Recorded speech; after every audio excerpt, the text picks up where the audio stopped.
నమస్కారం. ప్రతిధ్వనికి స్వాగతం. అనుకోనిదే ప్రమాదం. ఈ మాటను మరోసారి రుజువు చేస్తూ పెను విషాదం మిగిల్చింది గుజరాత్లోని అహ్మదాబాద్ విమాన దుర్ఘటన. అహ్మదాబాద్ నుంచి లండన్ బయలుదేరిన AI-171 విమానం రన్వే వదిలిన క్షణాల్లోనే కుప్పకూలిపోయింది. పూర్తి నష్టం కారణాల వివరాలు ఇంకా తేలాల్సి ఉన్నప్పటికీ శిథిలాల దృశ్యాలు, అలాగే ఆసుపత్రుల్లో పరిస్థితులు అక్కడి మాటలకు అందిన మహా విషాదాన్ని, అలాగే బాధను కళ్ళకు కడుతుంది. ప్రతి ఒక్కరిని దిగ్భ్రాంతికి గురి చేసినటువంటి ఈ దృశ్యాలు గుండెల్ని కలచివేస్తున్నాయి. అసలు ఎందుకు ఈ ప్రమాదాలు జరుగుతున్నాయి? విమానాల తయారీ మొదలు అత్యాధునిక సాంకేతికత, సిగ్నలింగ్ వ్యవస్థల నుంచి ప్రతి అంశంలో విప్లవాత్మక మార్పులు వస్తున్నప్పటికీ, ప్రయాణికుల భద్రతకు తొలి ప్రాధాన్యం ఇస్తున్నప్పటికీ, పక్షుల నుంచి, ప్రతికూల వాతావరణ పరిస్థితుల నుంచి, ఇతర సమస్యల నుంచి ఎందుకు సవాళ్లు ఎదురవుతున్నాయి? విమాన ప్రమాద విషాదాలు చెబుతున్నటువంటి పాఠాలేంటి అనే అంశాలపై ఈరోజు ప్రతిధ్వని చర్చ చేపట్టింది. మన చర్చలో పాల్గొంటున్నవారు మాధవపెద్ది కాళిదాస్ గారు, విశ్రాంత స్క్వాడ్రన్ లీడర్, అలాగే మాజీ aeronautical engineer. Professor KR Seshadrirao గారు, మాజీ వైమానిక దళాధికారి, ఎయిర్ సిగ్నలింగ్ వ్యవస్థ నిపుణులు. ముందుగా కాళిదాస్ గారు, మాటలకందరి మహావిషాదం మిగిల్చింది అహ్మదాబాద్లో జరిగినటువంటి ఈ విమాన ప్రమాదం. ఇప్పటి వరకు ఉన్న సమాచారం ప్రకారం అసలు ఏం జరిగింది? ఎందుకు ఇంత పెద్ద ప్రమాదం జరగడానికి కారణమైంది? ఏంటి ఆ వివరాలు? చాలా దురదృష్టకరం అండి, అత్యంత బాధాకరము. ప్రాణాలు కోల్పోయినటువంటి వారి ఆత్మలకు శాంతి కలగాలి, వారి కుటుంబాలకి ప్రగాఢ సంతాపం. చాలా బాధాకరము. అంటే ఇప్పుడు మధ్యాహ్నం నుంచి చూస్తూ వస్తున్న ప్రాథమికమైనటువంటి అంచనాల ప్రకారము విమానం టేక్ ఆఫ్ అయిపోయిన ఒక జస్ట్ కొద్ది నిమిషాలలోనే విమానం కుప్పకూలిపోయింది. అంటే ప్రాథమికంగా నేను చూస్తున్నటువంటి న్యూస్ నుంచి వస్తుంది, ఛానల్స్ లో ఇతరత్ర వస్తున్న దాన్ని ఏమిటంటే, పైలట్ మేడే కాల్ ఇచ్చారు. ఇచ్చి విమానం నా నియంత్రణలో లేదు, పవర్ లాస్ అయిపోయింది, థ్రస్ట్ లేదు, ముందుకు సాగట్లేదు అన్న మెసేజ్ ఇచ్చారని చెప్పి వార్తలు వస్తున్నాయి.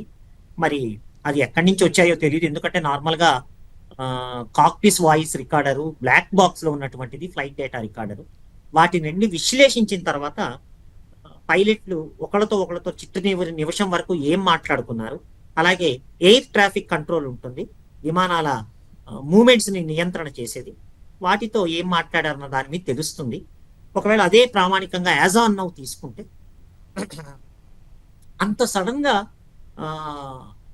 రెండు ఇంజన్లలోంచి పవర్ లాస్ అయిపోయి విమానం, అంటే బేసిక్ గా దాని ప్రిన్సిపల్స్ మన ప్రేక్షకులకి ఒక నిమిషం వివరిస్తాను. ఏ ఇంజన్ అయినా, నేల మీద నడిచే ఇంజన్ కావచ్చు, ఆకాశంలో నడిచే కావచ్చు, జెట్ ఇంజన్స్ లో బయట నుంచి వచ్చే గాలి లోపలికి తీసుకొని దానిలో ఉన్న ఫ్యూయల్, అంటే సామాన్యంగా విమాన రెక్కల్లో ఎక్కువ ఫ్యూయల్ ఉంటుంది, ఆ ఫ్యూయల్ జెట్ ఇంజన్ లోకి వెళ్ళిన తర్వాత ఇంజన్ బయట నుంచి బ్లేడ్స్ తిరుగుతుంటాయి, అక్కడి నుంచి వచ్చే గాలి, అందులో ఉన్న ఆక్సిజన్, ఈ ఫ్యూయల్ ATF అంటారు, ఏవియేషన్ టర్బైన్ ఫ్యూయల్. అంటే మన పెట్రోల్, డీజిల్ లాగా కింద వాహనాలకు ఏదైతే వాడుతుంటామో విమానాల్లో వాడేదాన్ని ATF అంటారండి, ఏవియేషన్ టర్బైన్ ఫ్యూయల్. అవి రెండు కలిసి కంబషన్ ఛాంబర్ లో మండి దాని తర్వాత కంప్రెషన్ స్టేజెస్ లోకి వెళ్ళి థ్రస్ట్, పవర్ జనరేట్ అవుతుంది.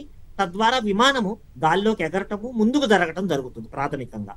సో ఇక్కడ విమానానికి పవర్ పోయింది అన్న ఒక కాన్సెప్ట్ యాజ్ ఆన్ నౌ. ఎందుకంటే మనకి ఇదమిత్తంగా ఇది కారణం అని చెప్పలేము, 2-3 కారణాలు ఉండొచ్చు. సాంకేతిక పరంగా ఇది జరగటానికి బయట నుంచి వచ్చే గాలి ఆగిపోవటం అన్నది ఒకటైతే, దానికి కారణం ఏంటి, బర్డ్ హిట్స్ కావటము, ఇంకేదైనా ఫారిన్ ఆబ్జెక్ట్ డ్యామేజ్ కానీ, మెకానికల్ ఫెయిల్యూర్ కానీ, పార్ట్స్ లో ఏమైనా అయిపోతే బయట నుంచి వచ్చే గాలి సరిగ్గా లోపలికి అందదు, కావాల్సినటువంటి పవర్ జనరేట్ కాదు. అలాగే లేదా బయట నుంచి సక్రమంగానే ఉన్నది, ఎటువంటి బర్డ్ హిట్స్ లేవు, ఫారిన్ ఆబ్జెక్ట్ డ్యామేజెస్ లేవు అని అనుకుంటే, ఇంటర్నల్ గా ఇంజిన్ కి అందాల్సినటువంటి ఫ్యూయల్ పైప్స్ ద్వారా గానీ, బూస్టర్ పంప్స్ ద్వారా ఆ సరఫరాలో ఏదన్నా లోపం జరిగినా అది చాలా అనూహ్యం. ఎందుకంటే అన్ని చెక్స్ అయ్యి సర్వీసింగ్స్ అయిన తర్వాత విమానం బయలుదేరుతుంది.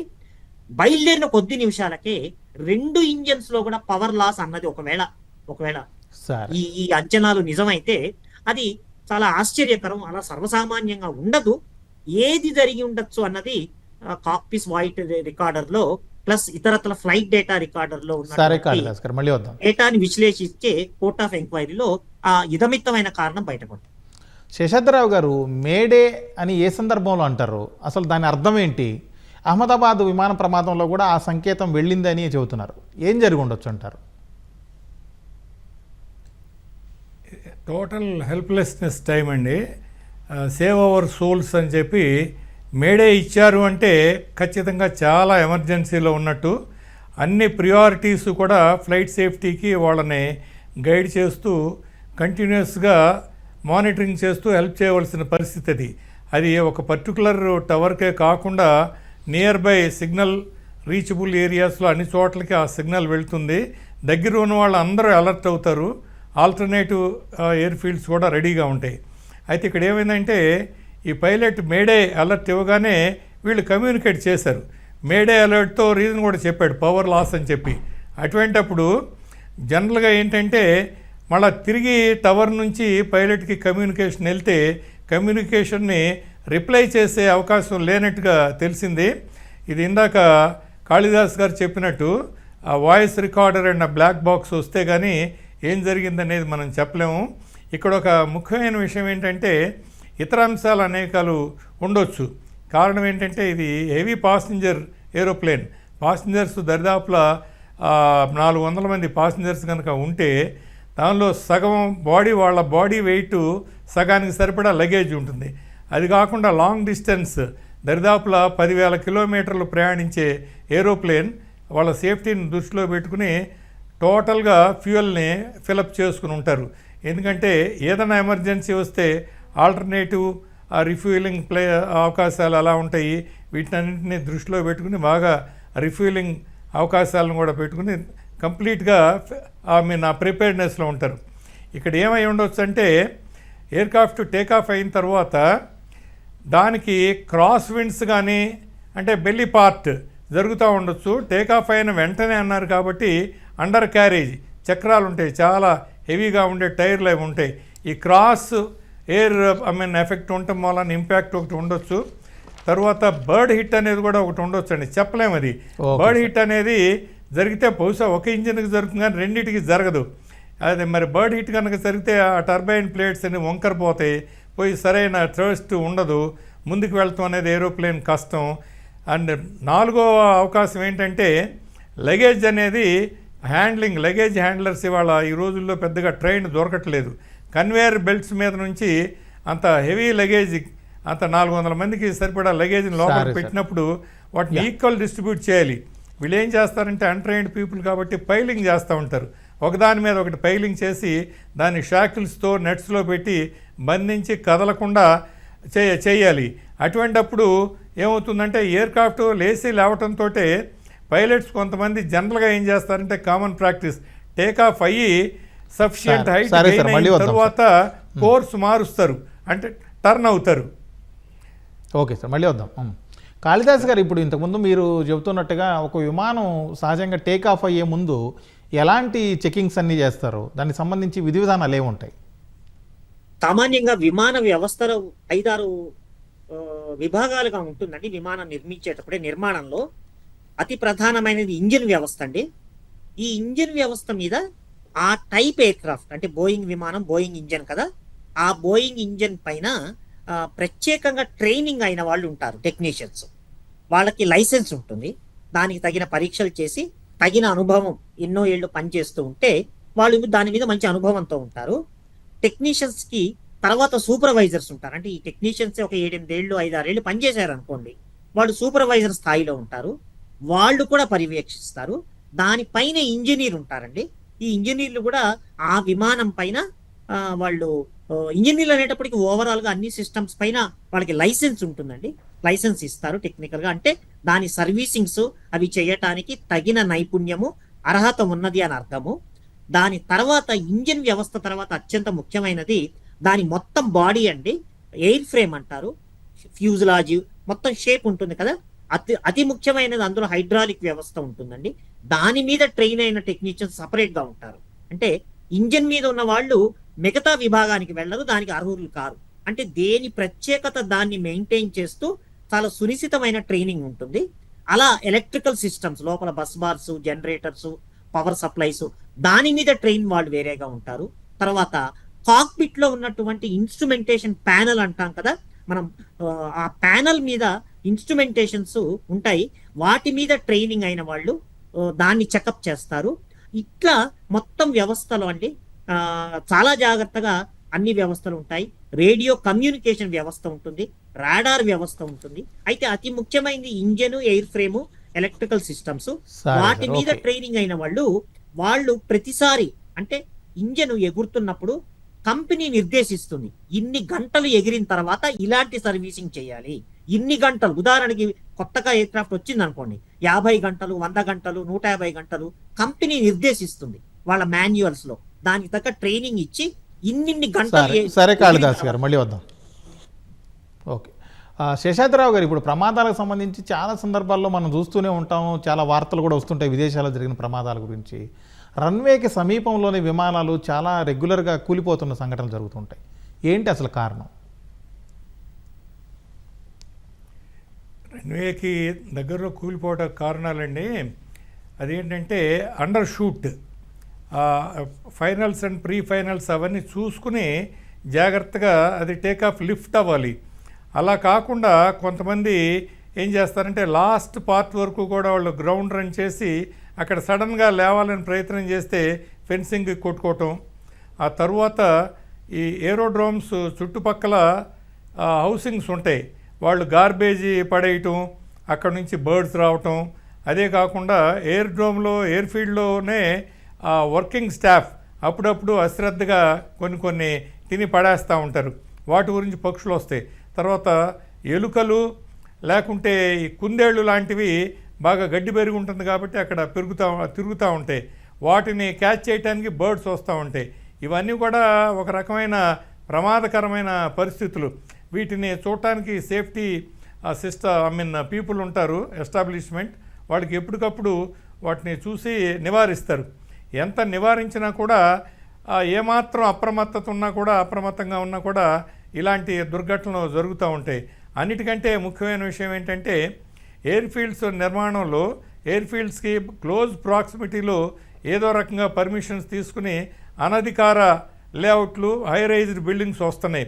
తర్వాత కొన్ని చోట్ల సహసిద్ధంగా కొండలు ఉంటాయి, కొండల మీద చెట్లు ఉంటాయి. దాంతో ఏంటంటే ఎస్టిమేటెడ్ హైట్ గెయినింగ్ ఆ లిఫ్ట్ కంటే కూడా ఒక సెకండ్స్ అనమాట, 4 సెకండ్స్ 5 సెకండ్స్ డిలేలో అది కనుక లిఫ్ట్ కాకపోతే అండర్ క్యారేజ్ అనేది చెట్లకి, కొండల మీద ఉన్న చెట్లకి తగలటం, ఇలాంటి ప్రమాదాలని ప్రాక్టికల్గా చూస్తూ ఉంటాం. ఎంత నివారణ చేయాలని చెప్పి ప్రయత్నం చేసినా ఇవన్నీ కూడా సెకండ్స్లో జరిగిపోయేది. ఎంతో అప్రమత్తంగా ఉంటారు పైలట్స్, వాళ్ళ యాప్టిట్యూడే అంత గ్రేట్గా, మంచి విజన్, మంచి సెన్సిటివ్గా ఉంటారు. ఇవాళ రోజుల్లో నిజానికి ఇన్స్ట్రుమెంటేషన్ ఎంత పవర్ఫుల్ అంటే అది దానికి అసలు తిరుగులేదు. అయినా ఇలాంటివి జరుగుతున్నాయంటే చాలా దురదృష్టం. కాళిదాస్ గారు, అహ్మదాబాద్ విమాన ప్రమాదం జరగడానికి ఖచ్చితమైన కారణాలు ఏమై ఉండొచ్చు అని మీరు అంచనా వేస్తున్నారు? ఇప్పుడు ఇంకా ఎంక్వైరీ అవుతోంది, మనకి బ్లాక్ బాక్స్ మొత్తం డేటా విన్న తర్వాత కానీ తెలియదు. కానీ ఇప్పుడే మన నేషనల్ న్యూస్ ఛానల్స్ లో ఒక వీడియో వచ్చిందండి. దాన్ని చూస్తే విమానము జస్ట్ రన్వే చివరి వరకు వెళ్ళి టేక్ ఆఫ్ అవుతూ అది లిఫ్ట్ జనరేట్ చేయలేకపోతుంది, థ్రస్ట్ లేదు అన్నట్టు కనపడుతోంది.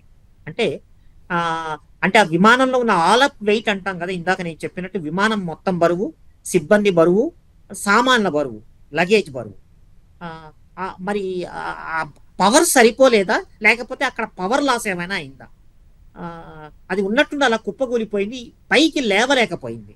సో ఖచ్చితంగా పవర్ లాస్ కనపడుతోంది. ఒకవేళ ఆ వీడియో కనుక ఇదమిత్తం అనుకుంటే, ఇందాక నేను చెప్పినట్లు అది బయట నుంచి bird hit or foreign object డ్యామేజా, లేకపోతే అంతర్గతంగా విమానానికి పవర్ జనరేట్ కాలేదా?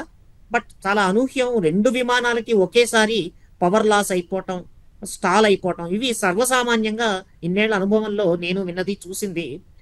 ఒక స్థాయికి వెళ్ళి ఒక లెవెల్కి వెళ్ళిన తర్వాత ఏదైనా తేడా వస్తుంది, కానీ ఎగరలేకపోతున్నట్టు స్పష్టంగా కనపడుతుంది. అది చాలా విస్మయానికి గురి చేస్తోంది. కోర్ట్ ఆఫ్ ఎంక్వైరీలో బయటపడుతుంది ఇదమితమైన కారణం. ఏ కారణం చేత అది ఇంజన్ దానికి తగిన థ్రస్ట్ పవర్ అది గెయిన్ చేయలేకపోయింది, అది లిఫ్ట్ కూడా జనరేట్ చేయలేకపోయింది.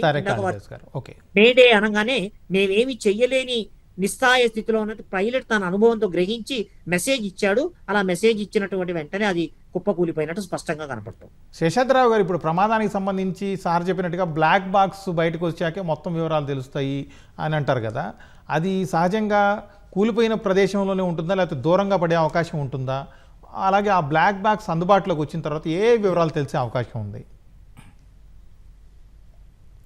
జనరల్గానండి అది కొన్ని ఇందాక టీవీలో చూశాను, మొత్తం అవి స్కాటర్ అయిపోయినాయి. అది కొట్టుకుని రాసుకుంటూ వెళ్ళి అనే చాలా దూరం వరకు ఆ పార్ట్స్ పడిపోయినాయి.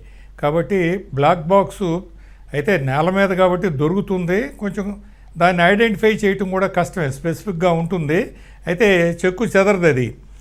మరి ఈ పరిస్థితుల్లో దాన్ని కనుక తీసి విశ్లేషణ చేస్తే ఖచ్చితంగా కారణం తెలుస్తుంది. One of the main reasons అండి ఎలక్ట్రికల్ పవర్ ఫెయిల్యూర్స్ అవుతుంది. చిన్న చిన్న కాంపనెంట్స్ని టైం అవుట్ అయిపోయిన తర్వాత తీసేయాలి, మార్చేయాలి. దురదృష్టవశాత్తు సప్లై లేక కాస్ట్ ఎఫెక్టివ్నెస్కి మళ్ళీ కొంత ఏదన్నా ఒక 20 గంటలు 30 గంటలు కనుక ఉంటే దీన్ని లండన్లో చేయొచ్చులే అని కూడా చేస్తారు. అయితే ఎయిర్ ఇండియాకి ఇలాంటి అలవాట్లు లేవు. ఎయిర్ ఇండియా షెడ్యూల్స్ అన్నీ చాలా స్ట్రిక్ట్గా ఉంటాయి. దరిదాపులో ఎయిర్ ఇండియానే మన దేశంలో మొట్టమొదటి ఏవియేషన్. ఇంత పకడ్బందీగా చేసినా కూడా ఇది జరిగిందంటే అది నిజానికి ఊహకందని కారణాలు ఏదైనా ఉండొచ్చు. ఏదైనా కానీ బ్లాక్ బాక్స్ తర్వాత మనకి కొంచెం తెలుస్తుంది. అదేంటంటే కమ్యూనికేషన్ అనే దాంట్లో రికార్డ్ అవుతుంది. తర్వాత ఇంజిన్ పెర్ఫార్మెన్సెస్ కాడ నుంచి ఇన్స్ట్రుమెంట్స్ డేటా కూడా దాంట్లో ఉంటుంది. దాన్ని మనం విశ్లేషణ చేస్తే కొంత ఖచ్చితమైన కారణాలు తెలుస్తాయి. అప్పటి వరకు ఎదుమిద్దంగా మనం ఖచ్చితంగా ఏం చెప్పలేమండి, అన్ని ఊహించుతో చెప్పాల్సిందే. Okay okay sir. Flight recorder, రెండవది ఫ్లైట్ డేటా రికార్డరు. దాదాపుగా 100కు పైన విశ్లేషణలు చేసి ఫ్లైట్ డేటా రికార్డర్లో అది ఉంటుందండి. అవి మిల్కింగ్ చేసి డికోడింగ్ చేస్తే ఎగ్జాక్ట్ గా ఏమైందని చాలా వరకు తెలుస్తుంది. అది కోర్ట్ ఆఫ్ ఎంక్వైరీలో బయటపడుతుంది. కాళిదాస్ గారు, అలాగే ఇప్పుడు సహజంగా బోయింగ్ విమానాలంటే ప్రపంచంలోనే ప్రఖ్యాతమైనటువంటి కంపెనీ, చాలా సురక్షితం అంటుంటారు కదా. అయితే ఈ బోయింగ్ విమానం ఎందుకు ప్రమాదానికి గురై ఉండొచ్చు? అలాంటి అంత క్వాలిటీ చాలా పెద్ద కంపెనీ తయారు చేసినటువంటి విమానం, అలాగే ఇతర విమానాలకి బోయింగ్కి తేడా ఏంటి? బోయింగ్, రోల్స్ రాయిస్ ఇంజిన్స్ చాలా ఫేమస్ అండి. అది వరల్డ్ క్లాస్ లో ఎన్నో రకాల విమానాలకు ఉన్నది. ఫైటర్ జెట్స్ లో కూడా వాళ్ళ ఇంజన్లు ఉన్నాయి. సో తయారీలో నాణ్యతలో ఎక్కడ లోపం ఉంటుందని నేను అనుకోను. అయితే ఒకటి గుర్తుపెట్టుకోవాలి, మనం ఏ మెషిన్ వాడుతున్నా దానికి తగిన పరిమితులు ఏమన్నా ఉన్నాయా, ఆ పరిమితులకు మించి ఆపరేట్ చేస్తున్నామని చాలా ఇంపార్టెంట్ పాయింట్. అది చాలా ఇంపార్టెంట్, ఏ మెషిన్ అయినా కానివ్వండి. సో దానికి కంపెనీ వాళ్ళు ఇచ్చిన స్టాండర్డ్స్ కి ఉన్నదా. రెండవది ఇంకా ఎక్స్టర్నల్ ఫ్యాక్టర్స్, ఇందాక నేను చెప్పినట్టు బర్డ్ హిట్స్ కానివ్వండి, ప్రతికూల వాతావరణం. ఇప్పుడు విమానం సేఫ్ గా ల్యాండ్ అయిపోయి కొంత దూరం వెళ్ళిన తర్వాత టర్బులెన్స్ వస్తుంది, దాని తర్వాత క్యుములోనింబస్ మేఘాలు వస్తాయి. అలాంటప్పుడు ఒక రకమైన ఆక్సిజన్ అది టర్బులెన్స్ లేనప్పుడు, ఇది సర్వసామాన్యం, విమానాల్లో చాలా మంది భయపడుతుంటారు కూడా ప్రయాణికులు. విమానం సరైనటువంటి ఆక్సిజన్ దొరకకుండా అటు ఇటు వాళ్ళు ఎక్కడైతే బెటర్ ఆక్సిజన్ వస్తుందన్న దాని మీద విమానం కాసేపు ఇలా షేకింగ్ లాగా వస్తుంది. తర్వాత క్యుములోనింబస్ మేఘాలు తీవ్రంగా ఉన్నప్పుడు సుడిగుండాల్లాగా నొక్కేస్తుంది. ఇవి అంటే బయట ఫ్యాక్టర్స్ అన్నమాట, పైలట్ చేతిలో ఉండవు. ఇంజనీర్లు పైలట్ చేతిలో ఉన్నవి ఏమిటంటే దాని యొక్క సర్వీసింగ్స్ షెడ్యూల్స్ ప్రకారము ఎన్నెన్ని గంటలు ఎగిరితే ఏది చెయ్యాలని వాళ్ళు చేయాలి. అట్ ద సేమ్ టైం వాటి ఆపరేషనల్ పారామీటర్స్ ఏవైతే ఉంటాయో పరిమితులకు లోబడి వాళ్ళు పైలట్స్ చేయాలి. వాళ్ళ అనుభవం, నైపుణ్యం రెండూ ఉంటాయి. సో వీటన్ని ఫ్యాక్టర్స్ కలిసి సురక్షితంగా ఉండాలి. ఎందుకంటే ఇంటర్నేషనల్ కంపెనీస్ అంత త్వరగా ఎక్కడ నాణ్యత మీద రాజీ ఉండదండి. ఒకవేళ కొన్ని యాక్సిడెంట్స్, ఇన్సిడెంట్స్ అయితే ఏ కారణం చేత అయ్యాయి అనేది కోర్ట్ ఆఫ్ ఎంక్వైరీలో బయటపడ్డ తర్వాత మిగతా విమానాలన్నింటినీ కూడా గ్రౌండ్ చేసి ఆ కారణాలు వెతికి అందులో లోపల తీసేస్తారండి. ఇలా ఉంటుంది ఇంటర్నేషనల్ గా. క్వాలిటీలో ఎక్కడ నాకు తెలిసి రాజీ పట్టం కానీ అవి ఉండవండి ఇంటర్నేషనల్. శేషాద్రావు గారు, ఇప్పుడు అహ్మదాబాద్ ప్రమాదం భారత విమానయాన రంగంలో భవిష్యత్ భద్రతా విమానాలని ఏ విధంగా ప్రభావితం చేసే అవకాశం ఉంది? భద్రతపై ప్రయాణికులకు నమ్మకం కలగాలంటే ఏ విధమైన సూచనలు మీరు చెబుతారు? ప్రభుత్వం ఏం చేస్తే బాగుంటుందంటారు? ఈ సేఫ్టీ విషయంలోనండి జీరో యాక్సిడెంట్ రేట్ అని అందరూ టార్గెట్స్ పెట్టుకుంటారు. అలాగే ఎక్స్పెక్ట్ ద అన్ఎక్స్పెక్టెడ్ అనే విషయంలో అంటే ప్రతి క్షణం కూడా అప్రమత్తంగా ఉండి ఊహించటానికి వీలు లేని వాటిని కూడా ముందలే ఊహిస్తూ ఈ ఫ్లైట్ సేఫ్టీని అమలు చేయాలని చెప్పి మంచి స్టాండర్డ్స్తో మన సివిల్ ఏవియేషన్ డిపార్ట్మెంట్స్ కానీ ఇవన్నీ ఫంక్షన్ చేస్తూ ఉంటాయి. కాబట్టి ప్రమాదాలు అప్పుడప్పుడు జరిగినంత మాత్రాన ఏవియేషన్లో అభద్రతా భావం నెలకొంటుందని నేను నమ్మను. కారణం ఏంటంటే ఎప్పటికైనా కానీ మనం ఉన్నంతలో సేఫ్టీని చూడాలి. Beyond our hands. కారులో జరుగుతున్నాయండి యాక్సిడెంట్లు, మోటార్ సైకిల్లో జరుగుతున్నాయి, ఇవన్నీ చిన్న చిన్న మెషినరీ నేల మీద ఉండేది, అయినా కానీ ప్రాణాలు పోతున్నాయి. మరి అలా మిడ్ ఎయిర్లో కనుక ఈ రకమైన ఇబ్బందులు వస్తే సహజంగా జరుగుతుంది. కానీ అది జరగకూడదు. అది జరగకుండా ఉండాలి. ఏంటంటే కంటిన్యూస్గా కమ్యూనికేషన్ వ్యవస్థ ఒకటి, మెట్రాలజీ అంటే వాతావరణ విభాగం ఒకటి, తర్వాత మెయింటెనెన్స్ స్టాఫ్ ఒకటి, నెక్స్ట్ సెల్ఫ్ మెయింటెనెన్స్ కావాల్సిన స్పేర్స్ అవన్నీ కూడా తగినంతగా ఉండి 10 గంటలో 5 గంటలో ఉన్నాయి తర్వాత చేద్దామని అనుకోకుండా ఆల్వేజ్ ఎ లిటిల్ బిఫోర్ అనమాట, షెడ్యూల్ కంటే బిఫోర్, మేబీ అవర్స్ బిఫోర్ అయినా టైం బిఫోర్ అయినా కానీ చేసుకుంటా పైలట్స్కి రిఫ్రెషర్ కోర్సెస్ ఈ సేఫ్టీ మీద ఎప్పటికప్పుడు వాళ్ళకి గత అనుభవాల ద్వారా వీళ్ళని అప్రమత్తం చేసే ట్రైనింగ్ వ్యవస్థ, రిఫ్రెషింగ్ కోర్సులు ఉండాలి. ఇవన్నీ చేస్తూ ఉంటే ఖచ్చితంగా ఈ భద్రతా ప్రమాణాలు నిలబడి ఉంటాయి. దానివల్ల ఎప్పటికీ కూడా ప్రజల్లో కూడా భయాందోళనలు ఉండవు. ఈ వ్యవస్థ ఈ ఎయిర్ క్రాఫ్ట్ మూమెంట్స్ అనేవి పాసింజర్స్ని తీసుకుని సేఫ్టీగా వెళ్తానికి ఖచ్చితంగా ఎయిర్ ఇండియా లాంటి వాళ్ళకి రీసెర్చ్ విభాగం ఉంది.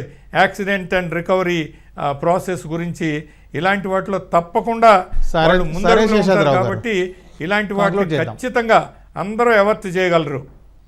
ఇది వాళ్ళ ప్రతిధ్వని. నమస్కారం.